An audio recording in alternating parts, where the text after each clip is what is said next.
ہر سال جتنی کتابیں پڑھتا ہوں اس میں سے ایک سلیکشن تیار کرتا ہوں اپنے دوستوں کے لیے پاکستان کے اندر کون سی اچھی کتابیں ہیں. میں نے پڑھی بہت ساری ہیں مگر 10 کی فہرست پچھلے سال بھی میں نے دی تھی اور اس سال بھی دینا چاہتا ہوں. اس میں سر فہرست جو کتاب ہے وہ حضرت محمد صلی اللہ علیہ وسلم کے حوالے سے ایک ریویلیشن کا ٹائٹل ہے اور اس کو تحریر کیا ہے معراج محی الدین صاحب نے جو ایک آتھر ہیں, بoston میں شاید رہتے ہیں, مگر بڑی اچھے اور خوبصورت انداز سے انہوں نے حضور اکرم صلی اللہ علیہ وسلم کی زندگی کے حوالے سے گفتگو کی ہے اور باقاعدہ اس بات کو ٹریس آؤٹ کیا ہے کہ کون لوگ تھے, کہاں آباد تھے, کہاں رہتے تھے اور واقعات کو قرآن کے حوالے سے اور ان کی زندگی کے حوالے سے ٹریس کیا. تو بہترین کتاب ہے ریویلیشن. تو یہ سر فہرست ہے, میں سمجھتا ہوں کہ بڑی اہم کتاب ہے اور کتابوں کو بھی آپ کے سامنے رکھنا چاہتا ہوں. کیپٹل اینڈ آئیڈیالوجی مثال کے طور پر بڑی مشکل کتاب ہے, تھامس پیکیٹی کی تحریر ہے اور اس کی پہلی کتاب capital and in the 21st century وہ پہلی کتاب ہے, وہ 2013-14 میں چھپی تھی اور جس زمانے میں اسمبلی میں تھا جب میں نے پڑھی ساری کتاب کو انڈر لائن بھی کرتا ہوں. اس کی خصوصیت یہ ہے کہ دنیا کے اندر اب حال یہ ہے کہ غریب اور امیر کا فرق بڑھتا چلا جا رہا ہے. تو وہ جو فرق ہے اس کو فگرز کے اعتبار سے, ڈیٹا کے اعتبار سے, اسٹیٹسٹکس کے اعتبار سے, اس نے تحقیقات کے اعتبار سے ایک ہی آتھر ہے دنیا کے اندر جو میں سمجھتا ہوں کہ اسٹیٹسٹکس کی بنیاد پر یہ کہہ رہا ہے کہ غریب اور امیر کا فرق بڑھتا چلا جا رہا ہے اور کچھ نہ کچھ پولیٹیکل فیصلے کرنے پڑیں گے.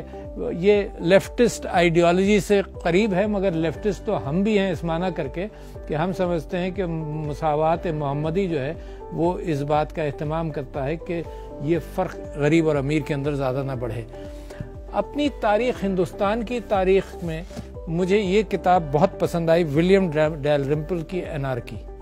اس نے اس سارے زمانے کی عکاسی کی ہے کہ جس زمانے میں برٹش ہندوستان آئے اور اسی کے اندر کا ایک واقعہ ہے جو میں بہت عام طور پر سجیسٹ کرتا ہوں کہ اکانومی ہندوستان کی جو موجودہ پاکستان ہے اس کی اکانومی دنیا میں سب سے بڑی اکانومی تھی اور جب برٹش ایمبیسڈر آیا جہانگیر کے زمانے میں تو اس کو 3 سال لگے اپنے کریڈینشلز پیش کرنے میں جہانگیر کو, اور اس نے اتنی تعریف کی کہ جہانگیر کی کہ جناب وہ غریب آدمیوں سے گلے بھی ملتا تھا, بازاروں میں پھرتا بھی تھا, بزرگوں کے ساتھ بے انتہا اچھا سلوک کرتا تھا. اس کے بعد جناب ایک کتاب ہے جو قوموں کے بدلنے کے اور ترقی کرنے کے حوالے سے جیرڈ ڈائمنڈ کی ہے اپہیول کے اندر وہ مختلف ممالک کے ادوار کو دیکھتا ہے اور یہ کہتا ہے کہ کیا چیزیں ضروری ہیں قوموں کے اندر, قوم اپنے آپ کو کس انداز سے بدلتی ہے. تو مختلف ممالک کی مثال بھی دی ہے, ماڈرن جاپان کی مثال دی ہے, سوویت یونین کی مثال دی ہے اور نیشنز کے اندر جو کرائسیز آتے رہے ان کو کیسے قوموں نے اس کو اوورکم کیا. فن لینڈ کی مثال اس کے اندر موجود ہے. تو بڑی اچھی کتاب ہے, اپہیول کس انداز سے قومیں اپنے آپ کو بہتر کرتی ہیں. اسی سے ملتی جلتی ایک کتاب ہے جو میں اس کو 4تھے نمبر پر رکھتا ہوں, وہ ہے وائی نیشنز فیل. وہ تو چیلنجز کی کتاب تھی جیرڈ ڈائمنڈ کی, یہ کتاب ڈیرن ایسیموگلو اور جیمز رابنسن کی ہے, وائی نیشنز فیل, اور اس کے اندر بڑی تفصیل سے اس نے دنیا کی تاریخ کو دیکھتے ہوئے اس بات کو کہا ہے. اور یہ سٹرگل اب پاکستان میں بھی چل رہا ہے. یہ سٹرگل کس کو پوائنٹ آؤٹ کرتا ہے؟ یہ کہتا ہے کہ جو ایکسپلائٹیشن معاشرے کا ہوتا ہے تو اس میں جو کلاس نکلتی ہے وہ ایکسپلائٹ کرنے والی, تو یہ کہتا ہے کہ اس کے ساتھ ساتھ جب تبدیلی آتی ہے, مثال کے طور پر گلوریس ریولوشن انگلینڈ میں, پھر میگنا کارٹا, پھر فرینچ ریولوشن, تو قومیں نے کئی صدیاں گزاری ہیں یہ مقابلہ کرنے میں. پاکستان میں کرپٹ حکمرانوں کے درمیان اور کرپٹ سسٹم کے درمیان یہ بیٹل آج کل شروع ہے. تو اس کو میں اس وجہ سے اہمیت دیتا ہوں کہ وائی نیشنز فیل, اور اس کی وہ پوری مثالیں نکلتی ہیں کہ کہاں کس انداز سے کیسی لیڈرشپ آئی تو معاملات بدلے. اب ایک میرا شوق ہے اسی سلسلے میں, وہ ہے میٹرک سوسائٹی. اسٹیفن ماؤ کی کتاب ہے.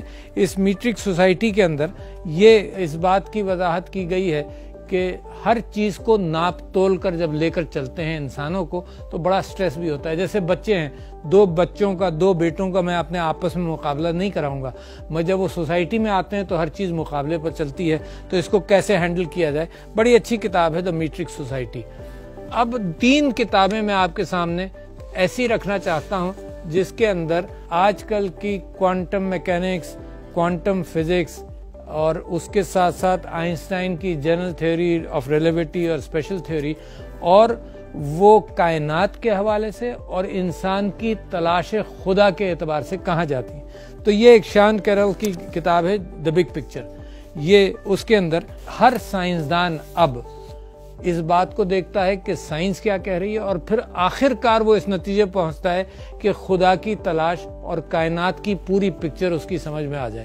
تو یہ شان کیرول کی کتاب ہے دی بگ پکچر، اور اسی سلسلے کی کڑی ہے کہ جو آرٹیفیشل انٹیلیجنس پہ میں نے آپ سے بات کی تھی کہ اب زندگی لائف 3.0، انسان نے فزکس میں ہر چیز میں ترقی کی، اب نیا زمانہ آ رہا ہے جس کے اندر آرٹیفیشل انٹیلیجنس ایک نئی زمانے کی عکاسی کرتی ہے جو لائف 3.0 ہے۔ It's a good book on neural networks اور کس طرح سے سائنس جو ہے وہ آگے بڑھتی جا رہی ہے اور کس طرح سے انسانیت کے لیے ایک بہت بڑا چیلنج ہے۔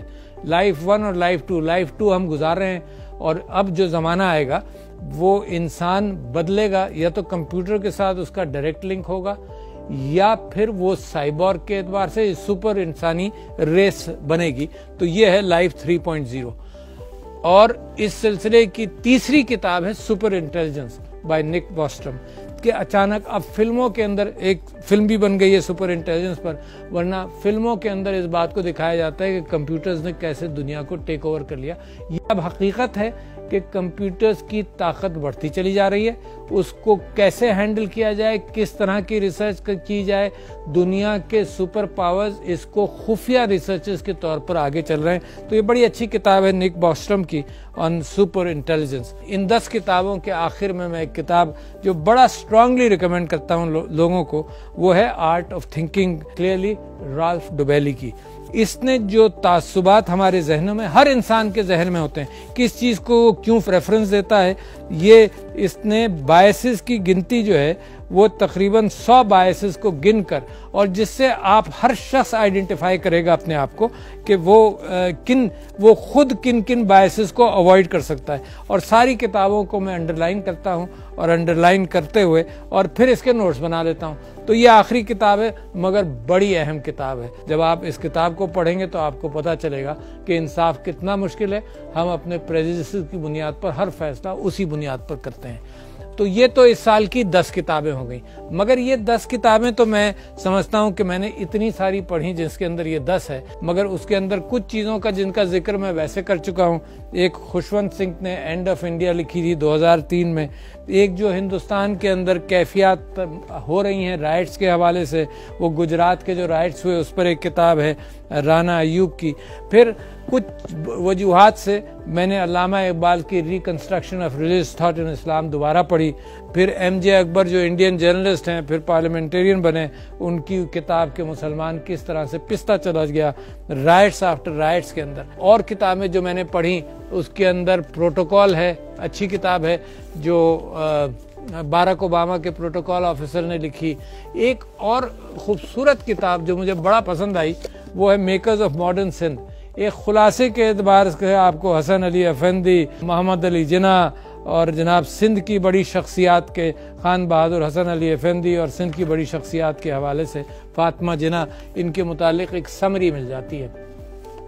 باراک اوباما کی کتاب آئی ہے پرومس لینڈ، میں نے پڑھنا شروع کیا لہٰذا صرف آپ کے سامنے رکھ رہا ہوں۔ جناح ان تلک بڑی اچھی کتاب ہے جس کے اندر تلک صاحب کے ساتھ جناح صاحب کے تعلقات کا ذکر ہے۔ ایک اچھی کتاب احادیث پر اور اسلامی واقعات پر پچھلے سال بھی میں نے شاہ ولی الدین صاحب کی تجلی پک کی تھی، اس سال میں نے یہ پک نہیں کی، آج کل پڑھ رہا ہوں، مکمل ہو جائے گی انشاءاللہ۔ یہ ہے توبہ، اور یہ اسی لائبریری کی کتاب ہے۔ یہ محترم جناب شاہ ولی الدین صاحب نے سردار فاروق احمد خان لغاری صاحب کو تحفے کے طور پر دی تھی۔ اب یہ کتاب ادروائز اویلیبل نہیں ہے، تو یہ لائبریری کی ہی کتاب کو میں نے اٹھا لیا پڑھنے کے لیے۔ جناب علی ولیم ڈیلرمپل کی لاسٹ مغل ہے کہ کیا مظالم انگریزوں نے بہادر شاہ ظفر کو اتارنے کے ساتھ ساتھ کیے ہیں، یہ بھی آج کل مطالعے میں، یہ میں نے مکمل نہیں کی۔ 3 کتابیں ایسی ہیں جو ہیں بڑی اچھی، مگر میں ان کو پرائرٹی میں نہیں لایا۔ ایک فلسفی ہے جس کا نام ہے یووال نوحا ہریری. اس نے پہلی کتاب تو لکھی, بڑی اچھی کتاب ہے, سیپینس. دوسری کتاب اس نے ہومو ڈیوس لکھی, اور تیسری کتاب ہے 21 Questions for the 21st Century. تو یہ بھی میں لوگوں کو ریکمینڈ کرتا ہوں, مگر میں نے یہ اپنی ٹاپ لسٹنگ کے اندر یہ کتابیں نہیں رکھی. تو جس انداز سے میں مطالعہ کرتا ہوں, دیکھیں یہ کتنی اچھی کتاب ہے, اتفاق سے مجھے نظر آ گئی یہیں کی لائبریری کے اندر. یہ ہے سر سلطان محمد شاہ آغا خان کی اپنی auto biography, world enough and time.